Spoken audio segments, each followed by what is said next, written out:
네, 안녕하십니까. 산업뉴스 알아보는 뉴스 필터링 시간입니다. 자, 오늘 뉴스도 젠슨항 뉴스부터 산업뉴스 여러 가지를 한번 살펴보도록 하겠는데요. 자, 가장 중요한 첫 번째 뉴스는 조금 전에도 언급됐습니다만 젠슨항의 일정 이런 것들이 중요하다라고 봐야 될 텐데 이미 김은 빠지고 있는 상황이어서 주가의 추가적인 붐업 효과는 제한적일 것으로 알려지고 있습니다만 일단 내용 살펴보시죠. 자, 일단 오늘 LG그룹, 서울대, 그리고 현대차, 네이버 여러 사람들을 만나는 것은 마지막까지 줄기차게 이어가는 것으로 보입니다만 핵심은 젠슨항은 대만처럼 이번에 뭔가 우리나라에 직접적으로 투자하는 것, AI R&D 센터 말고는 없다라고 봐야 되겠죠. 그래서 실제적으로 엔비디아 밑으로 들어와라. 그리고 엔비디아에 공급하고 있는 공급사들 일 좀 잘해달라라는 얘기가 전부였기 때문에 이와 관련된 긍정적 효과가 정말 있나에 대해서는 좀 고민이 필요한 부분입니다. 자, 물리적 AI 파트너 이미 다 맺어져 있었죠. LG전자도 한다고 했었고 현대차도 한다고 했었고 두산로보틱스는 지난번에 따님이 왔을 때 어느 정도 확인된 상황이니까 이건 다 알고 있는 사실이고요. 그럼 이제부터 우리가 필요한 건 구체적인 숫자라는 거죠. 도대체 몇 대나 만들 건지. 그다음에 이제 우리가 또 하나 잊지 말아야 될 것은 엔비디아가 우리나라랑만 협력하고 있는 건 분명히 아닙니다. 어디까지 갈지 모르겠지만 중국의 유니트리랑도 협업을 하고 있고요. 그다음에 구글 이외에 여러 업체들도 일본의 환학이라든지 일본의 로봇 업체들과도 협력을 할 것으로 보이고요. 그 이후에 유럽 쪽과도 여러 가지 이제 추가적인 협업을 열어두고 있는 상황이어서 한국의 절대적 지배적 사업자는 아니라는 것도 우리가 분명히 인지를 해야 되겠죠. 그래서 어느 정도 기대가 컸기 때문에 반작용도 클 수밖에 없는 상황이라면 오늘 회담 결과에서 구체적인 성과, 예를 들어서 SK에 GPU 몇 장 더 준다, 이런 것들이 나오는 게 긍정적일 수도 있겠습니다만, 과연 최근에 오른 주가를 다 설명할 수 없는 기업들은 변동성 구간에 들어가지 않을까는 당연히 생각해 봐야 될 것 같습니다. 자, 두 번째 뉴스 넘어가도록 하겠습니다. 자, 두 번째 뉴스는 조금 전에 잠깐 언급했었는데요. 자, 한성숙 총리가 발탁이 됐죠. 자, 그래서 이건 굉장히 역전의 흐름이다라고 봐야 될 것 같은데 이 중기부가 원래 처였지 않습니까? 그래서 부르된 지가 얼마 되지 않아서 이쪽 장관은 말석입니다. 그야말로 장관들 의전서열에서 말석인데 그 말석에 있던 장관이 국무총리라고 하는 의전서열 최상위권으로 올라섰다라는 것도 일단 굉장히 눈에 띄는 부분인데요. 자, 뉴스 내용 한번 살펴보시죠. 자, 여성이고 기업인 출신이다라는 것도 중요하지만 우리가 가장 중요하게 좀 방점을 찍어야 되는 것은 지금 창업과 벤처 이 두 가지를 강조하고 있다라는 겁니다. 그래서 이분이 국무총리라고 하는 자리가 뭡니까? 혼자 다 설계하고 이거저거 지시하는 자리는 아니거든요.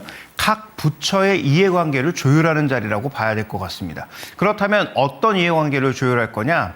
지금 이 정부가 증시 육성도 했지만 AX 전환이라고 하는 시대의 그 대전환에서 이런 부분을 끌어내야 될 텐데 그러면 국무총리로서 한성숙 총리를 두었다라고 하는 건 벤처 육성이라든지 창업 이런 것들을 통해서 우리나라의 신성장 동력을 하나 만들고 기존에 이제 잘하고 있는 회사들과 나머지 회사들, 그다음에 산업 간에 얽혀 있는 부처 간에 얽혀 있던 여러 가지 문제들을 해결하라는 과제를 준 것이 아닐까요? 그래서 이를 정말 잘할지는 지켜봐야 되겠습니다만 지난 중기부 1년의 평가는 나쁘지 않았다라는 세간의 평가를 받고 있기 때문에 이런 부분도 한번 살펴보실 필요가 있겠고요.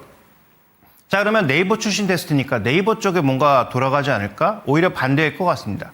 네이버 출신이었기 때문에 네이버에는 좀 더 냉정할 수밖에 없는, 네이버가 압도적으로 잘하지 않는다면 네이버에 유리할 만한 그런 요인은 없을 것으로 보이지만 오히려 이런 구간에서는 우리도 지금 IPO 시장이 아직 제대로 열리지 않았는데 최근에 AI 기업을 포함한 이런 IPO 시장 쪽의 활성화 가능성을 올해보다는 내년 정도에 염두에 두고 여기에 성장하는 좋은 기업들을 한번 고민해 보는 것.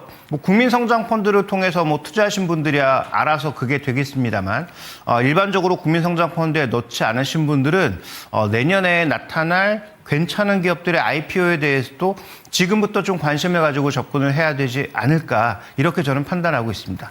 자, 다음 뉴스 하나 더 살펴보시죠. 자, 다음 뉴스는 좀 긍정적인 뉴스라고 보기는 어려운데 일단 엔스로픽 관련된 뉴스입니다. AI용 반도체를 이것을 리스를 하고 있다는 얘기인데요. 자, 엔스로픽도 지금 IPO를 앞두고 있는 상황입니다. 그래서 준비된 뉴스 내용 살펴보시죠. 자, 리스트처럼 항공기처럼 빌려 쓰겠다라고 하는데 이 AI용 반도체가 실제로 한 5, 6년 쓰면 가치가 정말 없어지지 않을까요? 가치가 없어지는 걸 리스트를 한다는 게 어떤 의미일지, 실제로 자산 가치가 담보되지 않는 걸 어떻게 또 리스트를 할 수 있는 것인지 모르겠지만 실제로 50조가 넘는 돈을 그것도 사모신용 시장을 통해서 받았다는 것이죠. 그다음에 에스로픽도 이제 올해 상장을 앞두고 있는 상황이니까 상장하면서 또 수많은 돈을 흡수를 하겠죠. 그러니까 이런 여러 가지 요인들이 지금 금리가 상승하는 구간에서 굉장히 불편하다는 것입니다. 지난주에 구글이 180조짜리 유상증자를 할 때 이것도 현금 아직 있는데 프리캐시 플로우가 있는데 왜?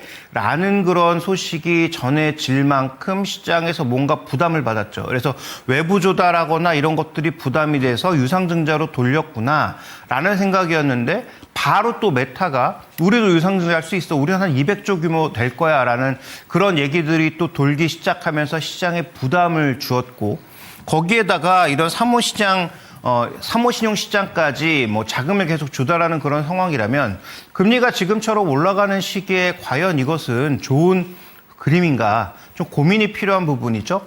따라서 이 반도체 영역의 전반적인 종목군들도 뭐 좋은 종목이라면, 밸류가 그렇게 비싸지 않은 종목이고 여전히 이익이 성장하는 종목이라면 괜찮겠으나 그렇지 않은 종목군들은 과연 어떻게 해야 될까를 좀 고민해야 되는 시기가 아닌가라는 부분도 더불어 말씀드리고 싶습니다. 자, 마지막 뉴스 살펴보도록 하겠습니다. 자, 마지막 뉴스는 2차전지 관련된 뉴스인데요. 자, 우리 입장에서는 조금 불편할 수도 있는 뉴스죠. 자, 뉴스 내용 살펴보시면, 자, 인도네시아에 뭐 여러 가지 자원들이 있습니다만 가장 큰 자원 중에 하나가 니켈이거든요. 근데 이 니켈을 수요와 공급을 모두 제한한다는 그런 뉴스가 나오고 있는 상황입니다. 전반적으로 생산량 확 줄이고요.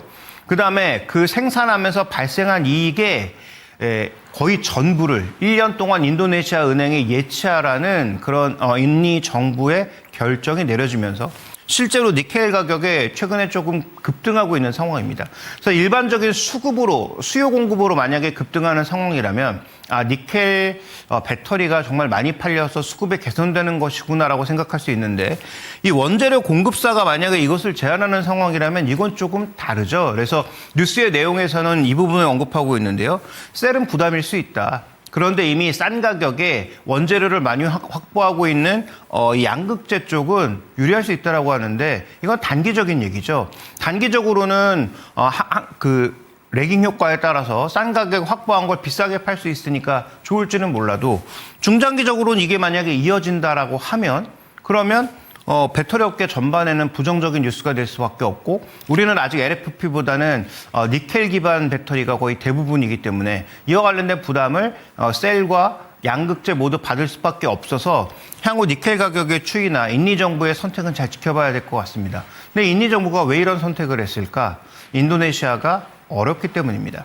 지금 뭐 동남아시아 국가들 소위 장난 아니다라는 그런 시쳇말로 표현할 수 있는 그런 구간이죠. 우리보다 훨씬 경제 성장률도 낮고 소득이 낮은 국가가 우리보다 2배 유가를 줘야 되는 그런 상황들이 현재 벌어지고 있기 때문에 자신들이 갖고 있는 어떤 이런 기득권을 쥐고 흔들려고 하는 그런 흐름이 나타나고 있다는 관점에서 우리의 공급망은 어떻게 지금 구축되어 있는지도 점검해 봐야 되는 시기가 아닌가, 이렇게 좀 보여집니다. 따라서 공급망과 연관된 종목군들은 최근에 주가 조정이 가파르게 나타나고 있는데 지금부터 한번 눈여겨봐야 되지 않을까라는 생각도 더불어 가지게 되네요.